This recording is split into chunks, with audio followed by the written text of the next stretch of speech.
Welcome to Thru the Ringer. I'm your host, Tate Frazier. Joining us today remotely is the man who's always here and the man always with the plan. He's the great Cousin Sal. Sal, good to see you. How are you? Great to see you. I have no plan, though, today, to be honest. I know you say we always have a plan. We have no plan. We have no sports. We have, What do we have? A little baseball, a little soccer, a little hot dog eating contest. I don't know. There's some stuff happening. We've got an NBA draft happening this week. I mean, we could get up right now. We could just get out of here. That's right. But we got props. We got, line look aheads, track to the futures. We also got my favorite game, some over-under reactions. You know how it goes. I read you a statement. You tell me if you're going to over or under react. Let's start here. In case you missed this, Sal, a lot of people obviously did. The 2025 NBA champions have been crowned, and I say to you, Sal, the Thunder have just won their first title of what will be eventually a dynasty. Over or under reaction? What say you? I guess a lot of people actually did watch. It was the most watched game in 6 or 7 years or something for the NBA, but it is a game 7. They should have. Just the same, I think this is an overreaction, and I know this OKC team is young and everyone's signed for next year and they have a zillion draft picks in their war chest, but I asked this of you and my degenerate trifecta a couple of weeks ago. I said, will they have the most titles even this decade? I put the number at 2.5. I went under. I'm sticking with it. And here's my reasoning. Listen, we didn't think Denver would stop at 1, right? Mm-hmm. We didn't think Boston would stop at 1. We didn't think Milwaukee would stop at 1. And they did. So this crap happens. I don't know what happened, what it is. Maybe this team's a little different. But I don't think they're dynasty just yet. Plus, they may have developed a little bit of a drinking problem, Tate, in the last couple of days. Yeah, 48 hours. They go from never tasting a beer to bringing Don Julio to the parade. So there's a lot of things happening in OKC right now. Alex Caruso's to blame, right? He taught them how to open a bottle of champagne, and away they go. Now they join the fraternity. Yeah, so that might hurt the dynastic chances right there. Another thing that can hurt those chances, injuries, Sal. So I say to you, the NBA is going to have to start treating calf injuries like the NFL treats concussions. Over or under reaction? I'm going to say under reaction. The calf injury almost always, it seems now, leads to a torn Achilles, which is terrible. It's a much worse injury, obviously. Halliburton is out. I don't blame him for taking the chance. You got one game to become a world champ and hope that thing doesn't pop. You don't know if you're getting back there, but 8 Achilles tears this year. 4 or 5, I think, was the previous high before this year. Like I said, most started as calf injuries. You're going to have to tell these guys to take a mandatory month off, much like they did with concussions. I really think that's going to be the thing. Also, lay off the number 0. Lillard, Tatum, Halliburton, all were 0. It's a stupid number anyway. It says nothing about you. It literally says nothing about you. So yeah. Dame said he might even change his number after seeing that post. And Luka Doncic had a calf strain that he apparently did not want to come back too soon for. The Mavericks tried to make him go back and play. So there's some underlying angles there. So a lot to talk about with the Cavs and not the Cavs. So again, we want to talk about the basketball, but again, we're talking about other things off the court. Let's talk about the NBA draft, Sal. 2 nights is at least one night too long for the NBA to conduct a draft. Over or under reaction? Your thoughts? I would say it's about 3.5 nights too long. 2 nights. Yeah, to do the whole thing on a Zoom and let us know how it turned out in October. No, what's it? Under reaction, right? Yeah. Yeah, I think that's how it was. It was on Zoom in late 60s. I thought the draft was always one night, and then they made it 2 for all the Bronny hysteria last year. They wanted to get extra eyes. Okay, he went to the Lakers, no surprise.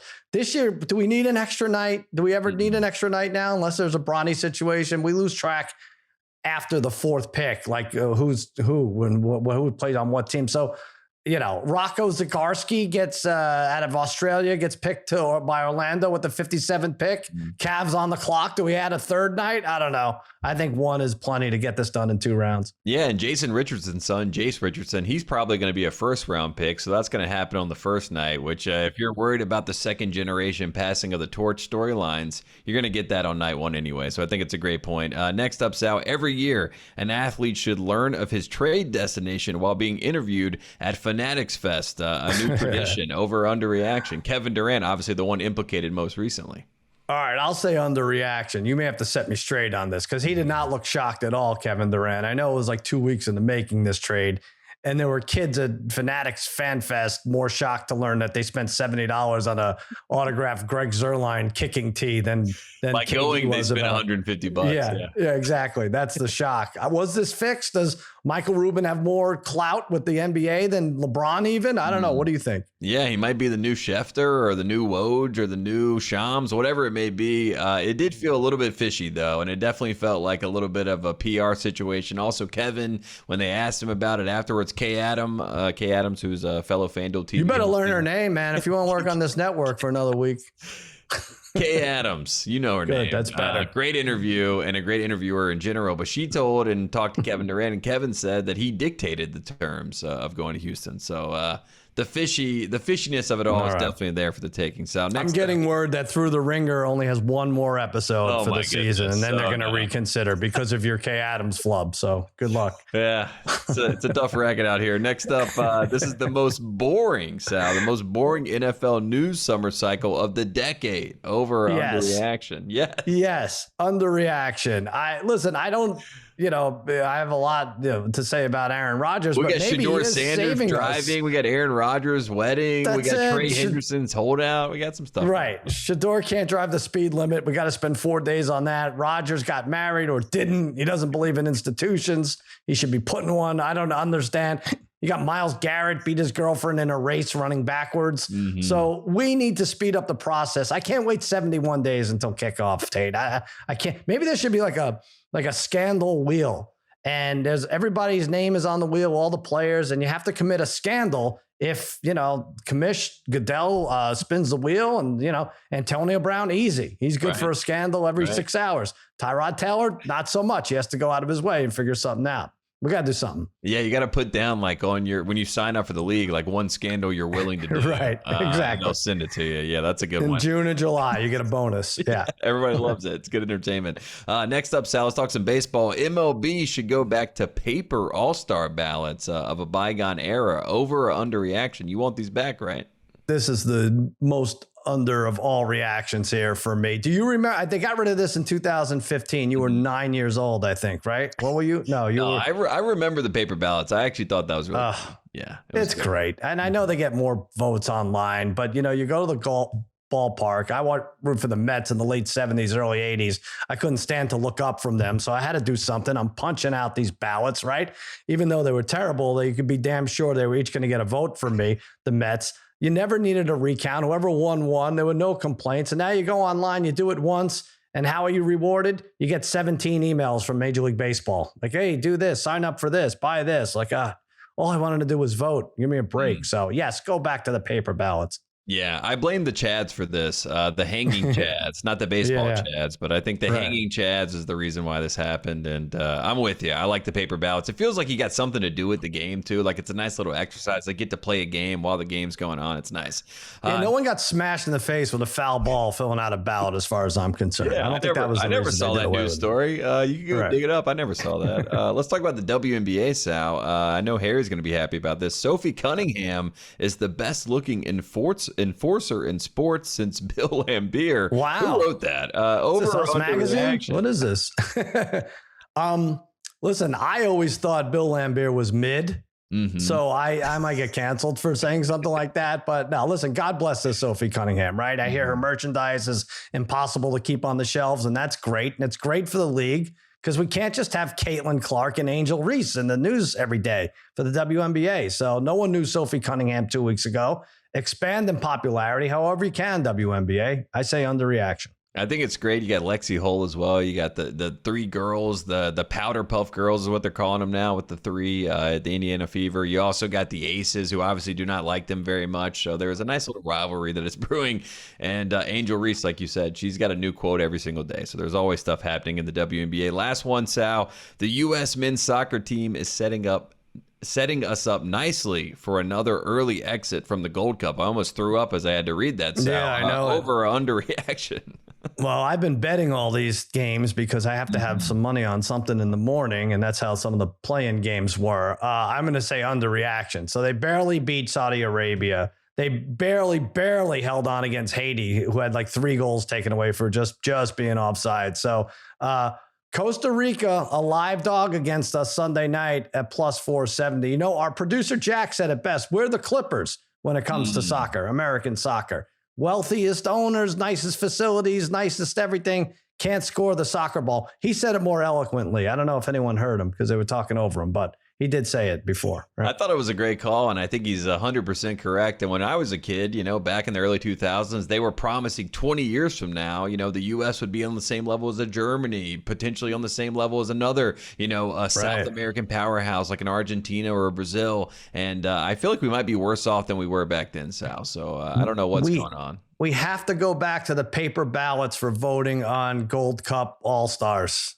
I've been telling you for years, Tate. I think so too. I think we just get rid of the MLS in general. You know what I mean? And we make everybody go play overseas, and then they come back and play for us. We'll see what happens. Let's talk about a guy who knows and keeps up with everything happening in pop culture. Let's call up the Riverboat captain. Let's do some prop culture. We got a question this week, Sal, a fun one. What's the biggest quote-unquote what-if moment in NBA Finals history? We got the odds right here. Let's start. Halliburton Achilles tear is the favorite at 2-1. We got Draymond's ejection in Game 5 for Game 5 at 5-1. We got Ray Allen's game-winning 3 back in the 2013 final, 7-1. We got Stephen A. Smith's here for it existence. Yes, 25 for 1 there, and then we got the field at even odds. What say you, Sal? What do you like? Oh, I like those 25-1 odds. Those are juicy for Stephen A. Smith's existence. I mean, think about if his solitaire game had gone to overtime, he might not have even graced us with his presence for the post game for that Game 4, whatever it was. She's Shaq, Charles. Imagine when he gets Spider Solitaire. He's going to be on a new level, Sal. Oh, he's going to get his own solitaire game, right? He's going to have his own app. He's going to make $700 million off of that. So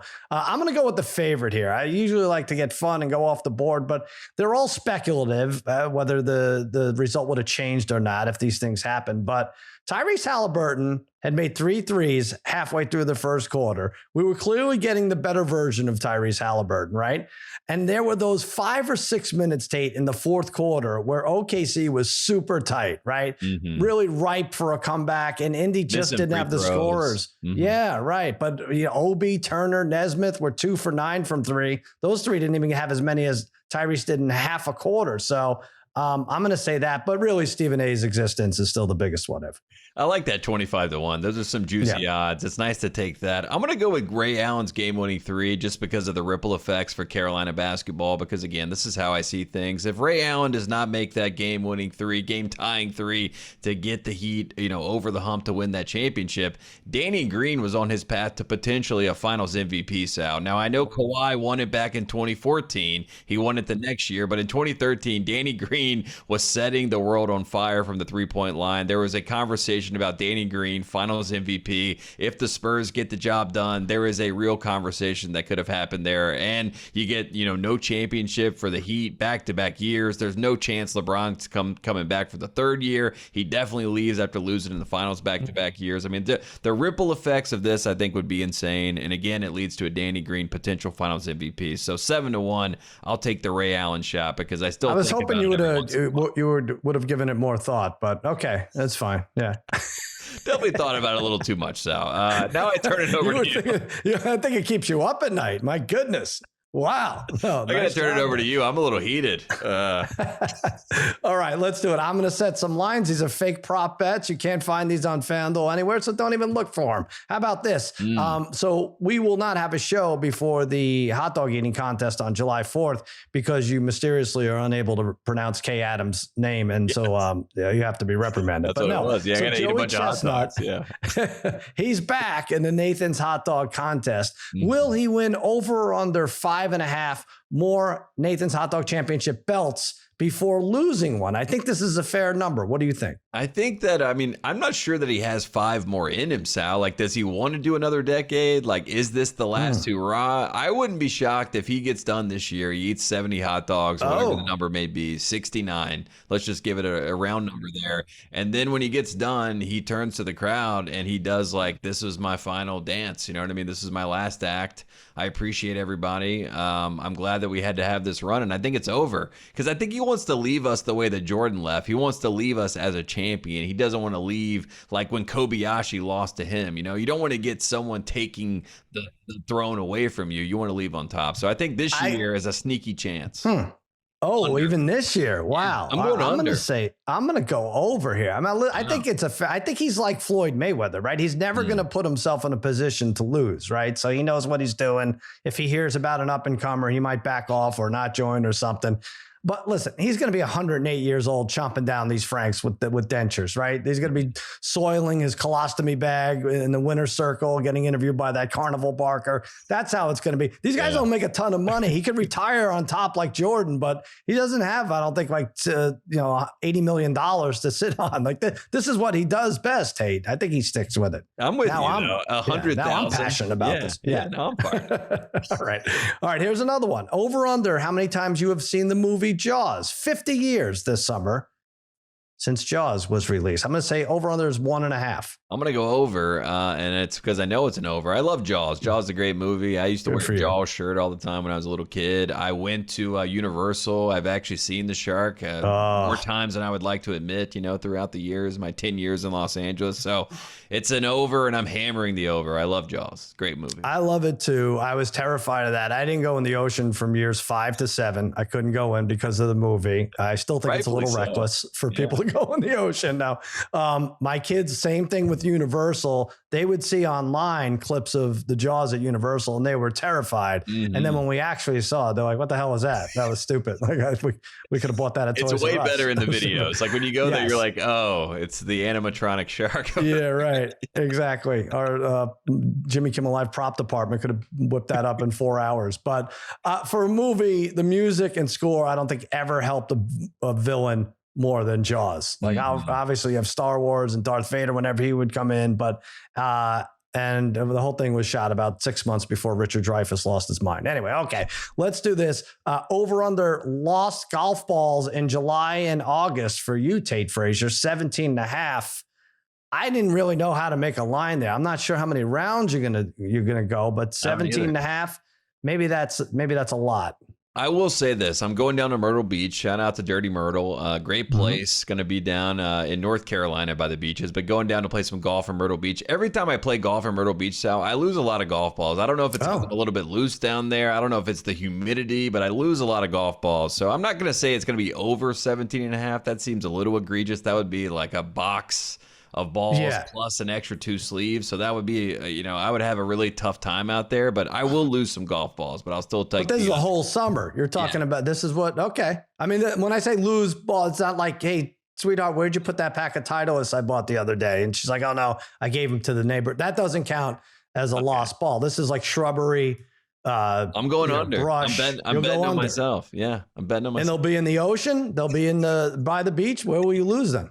Or if I lose them, they'll be like in bushes. Yeah, right. Like running in out. bushes. Like, yeah, exactly. All right. They'll be in bushes. Trees. All right. So follow Tate this summer in a bush by you. You can find in a local bush down at Myrtle Beach. Ball. You'll see us. He'll sign it for you. Yeah. R.I.P. Bob Duato. All the great people down at Myrtle Beach. We'll take a quick break. When we come back, we got some line look ahead, some track to the futures. I promise sports are still happening. We'll be right back with Cousin Sal. We'll see you right after the break.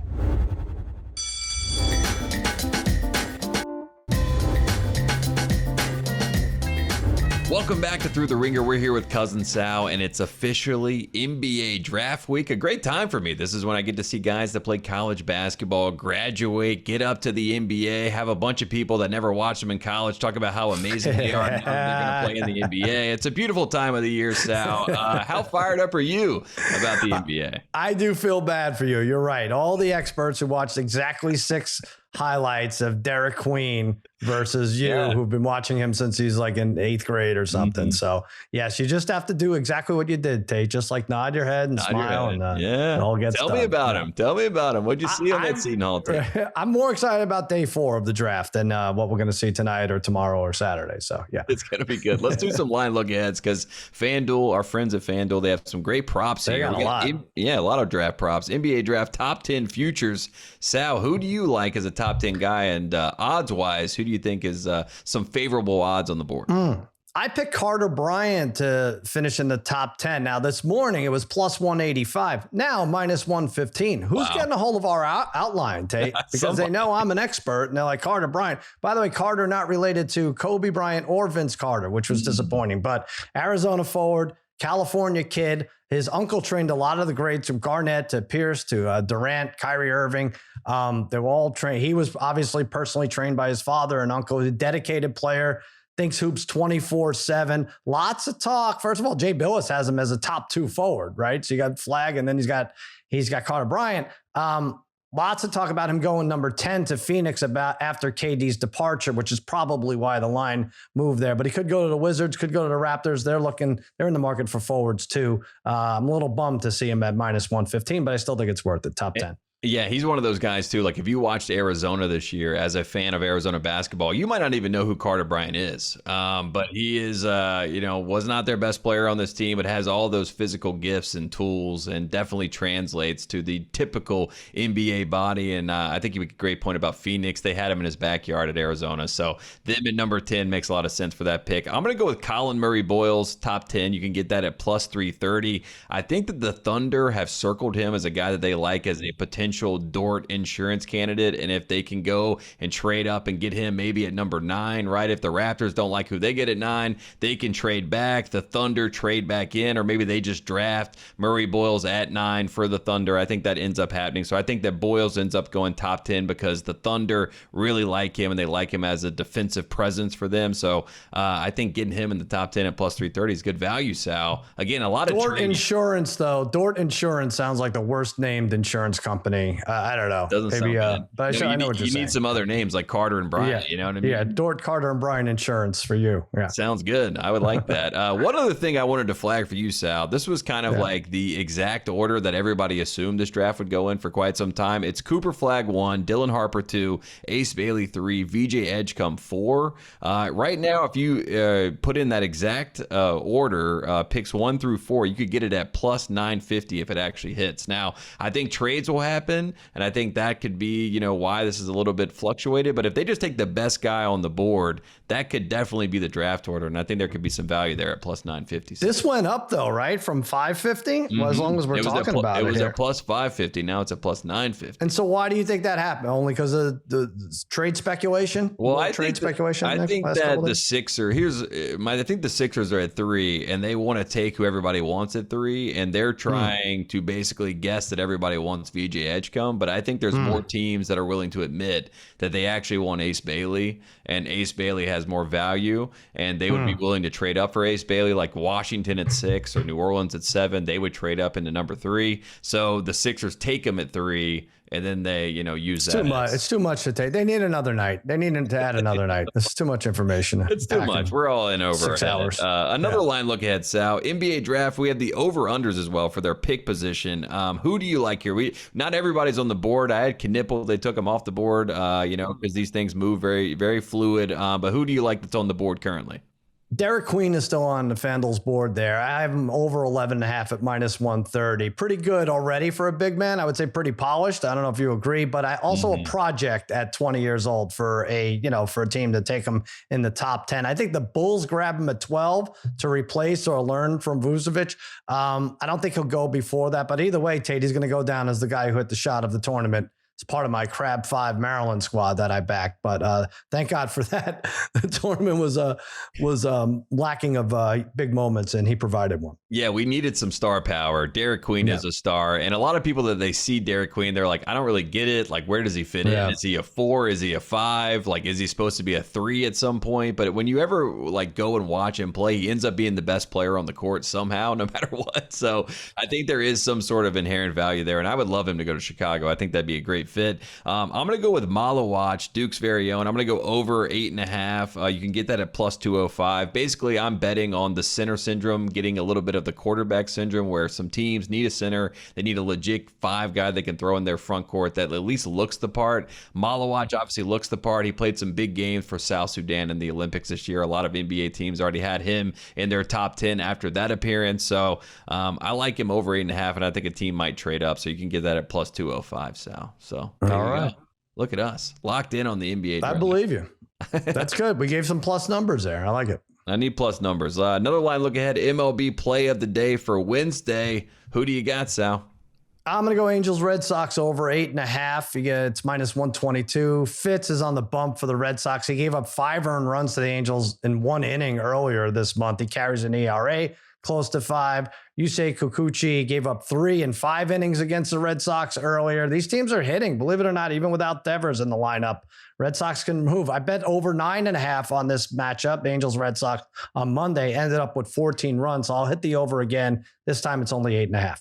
I like it. Go for it. Go do it. Go get the over. I'm going to take the Manners over the Twins. I'm going to take that at plus 114 if you like Seattle in this game. The real story, though, is Cal Raleigh, the catcher for the Manners. He is right now plus 120 for most home runs in baseball, and he's on pace to break Aaron Judge's AL home runs record right now. So I feel like a lot of people not talking about Cal Raleigh. And also Cal Riley's talking about Cal Raleigh. He called him out. He's like, it's very hard to hit him in Seattle. This is not like the bandbox in the Bronx that Judge hits him in. And so little spiciness going back and forth. I like that. Right. He's letting people know he's actually hitting real home runs. That's right. We'd love to see that. Last thing, Sal, before we let you go, Track to the Future. Next week, we got July 4th. A lot of people enjoying the holidays, and they can watch on Netflix the QB season, the quarterback season that will be coming out. We got some 2025 NFL season QB props.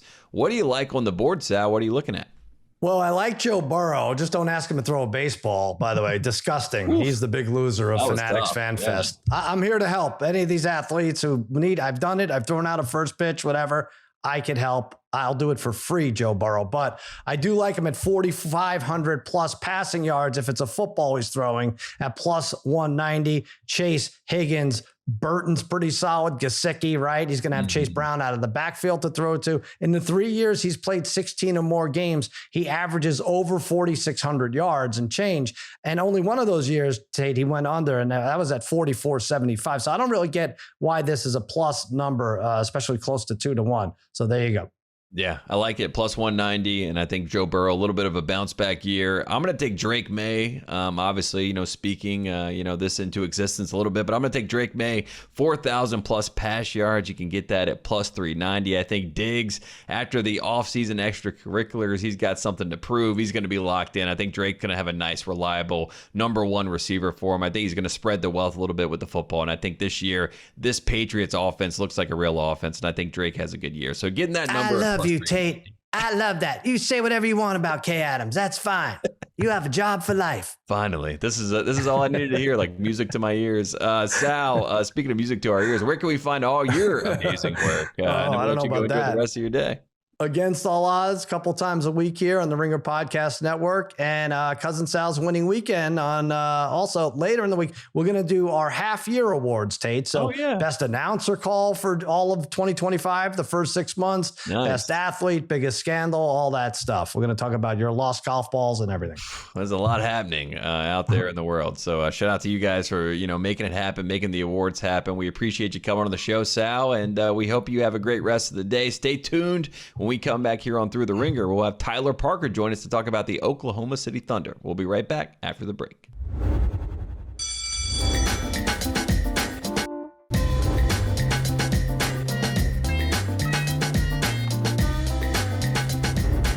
Welcome back to Thru the Ringer. Joining us now, as promised, we are talking NBA Finals. We're talking Game 7. And, of course, we're talking Oklahoma City Thunder. And to talk about it all, we have the Ringer's very own Tyler Parker in the building, from the Tank Diaries to the top of the mountain. Tyler, what a journey. How has it been for you to kind of see OKC in this moment right now, the first championship for this franchise? Well, first, it's good to see you. Second, thank you for asking. And third, it's been incredible. I've never. This is the first championship that a team that I like and am a fan of has won since the 2000 national championship when OU beat Chris Winkie and Florida State. Shout out! Yeah. Shout out, Snoop Menace. Shout out. So I really don't know what even to do with myself. I had to write something for the next day for the site, which went up. But, of course, I started it way too late because I was just sitting there scrolling through all the different celebration videos and watching the press conferences and watching the trophy ceremony. sometimes going back, watching stuff again, just trying to make it last as long as possible. You deserve to give yourself some time to marinate, as we need the Thunder team to marinate on this title right now. There was a lot of, obviously, conversation right after the fact, people talking about the reaction of this Thunder team, sure. A very young team. A lot of people want things to happen after you win a championship. Just for this group, it almost felt like for them, as it did for everyone watching at home, it was a very surreal moment. For you as a fan, do you feel like the fans almost encompass that as well, where it was like, we almost need a 24 to 48 hour grace period before we can actually celebrate this? The Halliburton injury hangs over everything, right? And it was so devastating to see happen. You hate that for him, for them, for Pacer fans, for just NBA fans in general, who want to see both teams at their peak, competing for the thing, and not somebody who just lost their ace. And so I think it took a while for the Thunder to kind of shake themselves out of that fog afterwards. I think fans were doing their best to try to get over it, but they were also, from what I heard from people that were there, it was basically silent in there for a full 5 minutes while they're tending to Halliburton on the court. You don't want some situation like they're not going to be like cheering while that's going on and stuff. And it's hard to, I think, as humans, right, to parse through that moment, right? It's hard to work yourself into a lather after watching something so sad happen, And you could tell how much pain he was in. And it really, I think the thing that was hitting everybody was like, oh, this is worst case scenario for everyone involved. Obviously way more for Halliburton and for the Pacers. In terms of the Thunder, it's like, well, now they would have liked, I'm sure, to have beaten, the Pacers when the Pacers were at their best and had all their guns. You know what I mean? And so it, I don't think that's how you want to win anything, really. You always want the other team to have their best so that the win feels as, real as possible. The Thunder were the 68-win best team in the league this year with the greatest net rating in history. They ran through whoever they had to run through in the playoffs. And so it doesn't taint the championship for me or anything. I think every year there are injuries that happen throughout the playoffs, throughout the season that affect the outcome of a series, right? This one just happened to happen in Game 7, so it's just more immediately brutal, right? But if we're gonna do asterisks for this one, it feels like we're gonna have to really get the Sharpie going because there's gonna be a lot that require them. Yeah.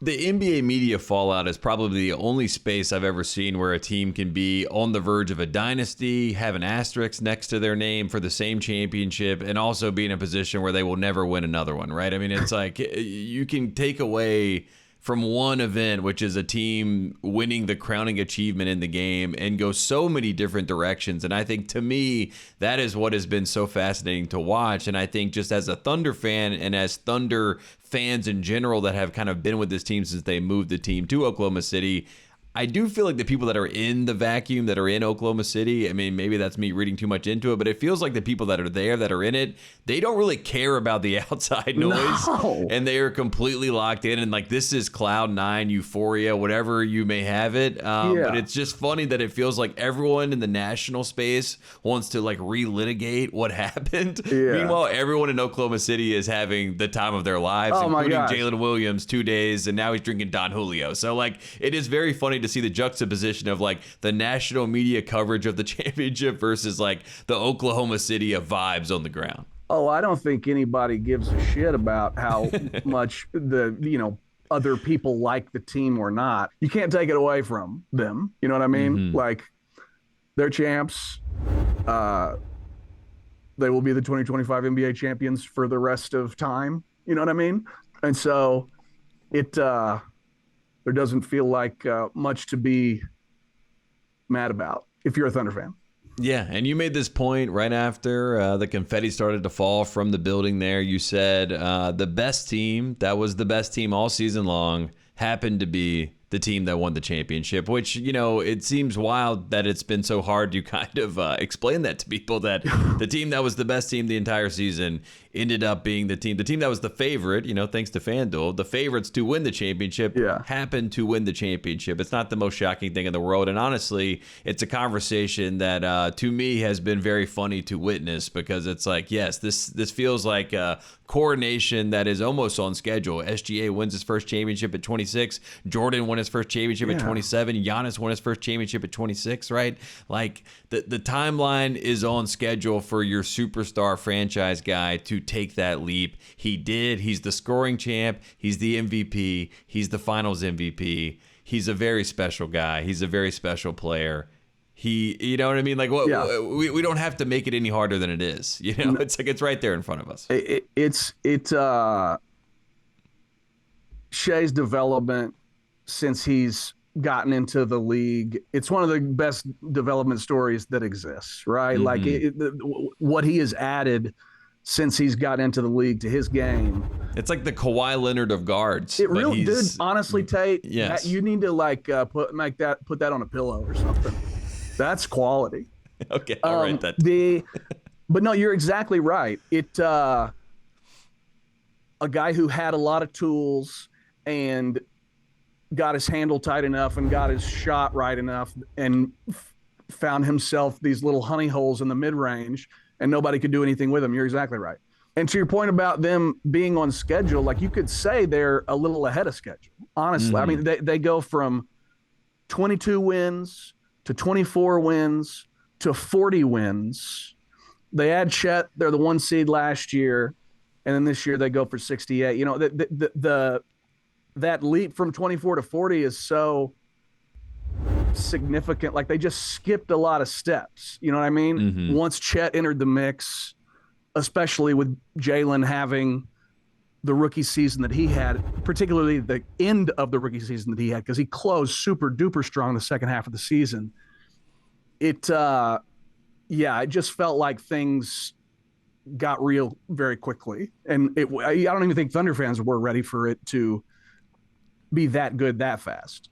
Yeah. And we're going to take a quick break, but when we come back, I want to talk to you about maybe some honorary rings we can give out to former OKC guys who were a part of that, you know, kind of rebuild. And we'll just talk general OKC, the draft, maybe some more stuff that's on your mind right now as we get ready and prepared for the offseason of the NBA. We're going to take a quick break. When we come back, we got more OKC talk with Tyler Parker.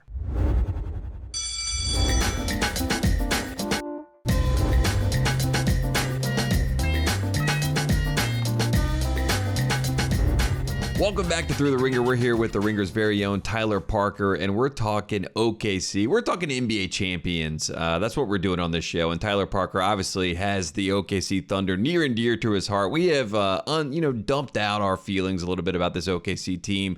I want to talk about kind of the honorary guys who were a part of the journey of the Oklahoma City Thunder. Obviously, the Sonics were involved at some level, Tyler, but there's some guys that it felt like as this was happening, there were like photos going around of former Thunder players in the past, people trying to give their flowers. So I wanted to lay it up to you. You know these guys. Are there some Thunder guys out there? If you had 3 rings that you could just kind of dribble around to some great Thunder players of the past, who would you have on the list? The first guy I thought of was Steven Adams. Obviously took multiple shots to the for the Thunder. Yes. Always respect him. Was proud to be a fan that presided over his transformation from clean cut prep school, University of Pittsburgh, just happy to be in America, Steven Adams, to the hardcore drummer that he started to look like that he looks like now, which I love. The mustache alone deserves a ring. Had he done nothing else but just had that, I would still have him on this list. But I mean, you talk about a guy who like just did his job every night, never threw a fuss, never had an ego, just like constant, just grinding dirty work. And it was great too because you had Bogut, the Australian big, versus like Adams, the New Zealand big. Sure, it was like country battle happening on the block too. It was great. That's right. But yeah, he would be up there. Honestly, it's kind of surprising me even in this moment that I'm going to pick him, but Andre Robertson. Oh wow! Like. I think because he did weirdly so much in 2016, people forget how they started to use him as a screener in that Warriors series, and it was kind of effective. You know what I mean? When a couple of years later, when the Melo season, whenever he was in Oklahoma City, when Paul George was still there and Russ was still there, the Thunder were cruising, and then I think it was like, for some reason I'm actually going to say that it was December 17th. It might have been another day, but that day is stuck in my head. Sounds good. Yeah. He broke his leg in a game against the Pistons, I'm pretty sure, and things just went so far south, and his career like really suffered after that. It's really hard to come back from a leg break like that. I mean, I remember when he came back in the bubble and finally got some minutes, like getting legitimately like emotional for him and excited that he had made it back. You know what I mean? It was just such a long, brutal recovery for him. Yeah, just one of those guys you always heard great things about, great teammate. So yeah, let's put him there. And then my last one is my sweet Poku. Seems to be like the mascot of this team almost, right? He was a once in a lifetime watch for me. Really felt like riding a comet, for a while there. And I've never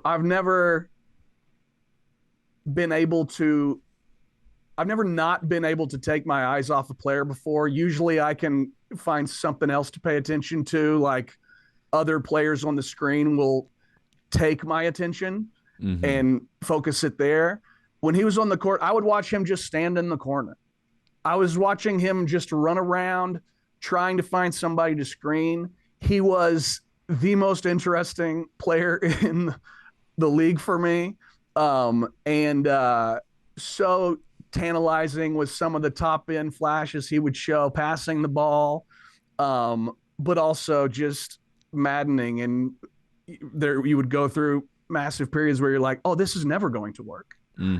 He had gotten to where he was actually getting consistent minutes. The Thunder were all of a sudden competent, and Poku had been out for so much at the beginning of the season, just the rotation ran away from him, and then he could just never break back in. Winds up getting traded to Charlotte. And the reason I don't say Nick Collison.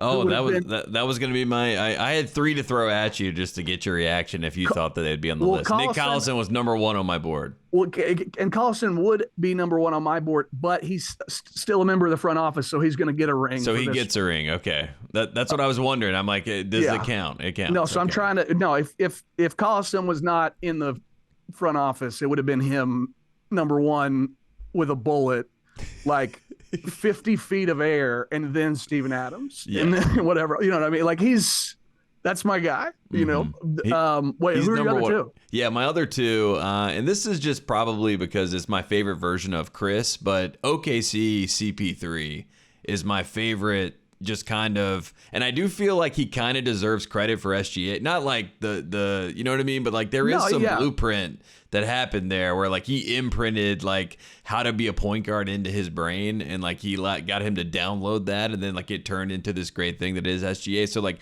CP3 OKC, I feel like has to be in the conversation as something. I don't know if it's like he deserves a ring, but like he's in the mix of like he needs some credit. And then my last one is Daquan Cook. I think that Daquan Cook is the reason that we got here. That was the first man to make me believe in the OKC Thunder. You know what I mean? Like, I was a big Westbrook guy. I liked KD when he went to Seattle. I was kind of sad that they moved to OKC. But when I watched Daquan Cook in the three-point contest with the OKC jersey on, the blue OKC jersey, started playing NBA 2K with him, you know, that was the moment where I was like, okay, I like OKC. So shout out to Daquan. Daquan, elite shooter on 2K. Elite. Did not miss. That Daquan is that's Daquan. I remember when they signed Daquan, I was like, well, there's the missing piece. That's the fifth guy. Let's start sizing up the rings. I think Dion Waiters and Daquan Cook, maybe they have their own, like, you know, set aside rings. You know what I mean? Honestly, Dion probably needs one just for doing him, you know, just for being who he is. Chris Paul's an interesting case. I have never enjoyed watching Chris Paul. I have always had a problem ultimately with how he operates, like as a teammate, even though I know everyone talks about what a great leader he is, and that he was a great leader in Oklahoma City. But sometimes there's just something grating about him to me that I can't quite get over. The reason that I'm going to say yes to a ring for him, though, it's both because of the year in Oklahoma City and sort of the, it made the exit ramp off from, you're on contention for a while, even if it's like fake contention with Russ and Paul George, like you still feel like, oh, okay, maybe if things broke the right way and they just all of a sudden are playing out of their minds, something crazy could happen, right? If there hadn't been the Chris Paul year and they had just gone straight from that to 22 wins, then I think I would have gotten a little sick. Chris Paul, he's on the list. Again, Russ, KD, Harden, obviously they're godfathered in, so they're not a part of the conversation. We have to say that. Tyler Parker, you're the best. I'm happy for the Thunder. I'm happy for you. A long journey. Where can we go read all of your work, and then we'll let you go enjoy this championship. Watch all the parade material. Do what you got to do, and enjoy the mountaintop. Enjoy the view. You deserve it. I appreciate that. Just theringer.com. I put up... I had a piece go up yesterday about just sort of the experience of watching this team through those tanking years and then coming right up to them winning the title and what that felt like, and talk about the very first Thunder game ever. Shout out Johan Petro. Some fun stuff in there, hopefully, for people. So, yeah. The best. Tyler Parker, appreciate you coming on the show. Shout out to the Thunder. Shout out to the 2025 NBA champions, Oklahoma City Thunder. We'll make it official. And Tyler Parker, thanks for coming on the show as always. And we will see you very soon, man. Love talking to you, buddy. Always great.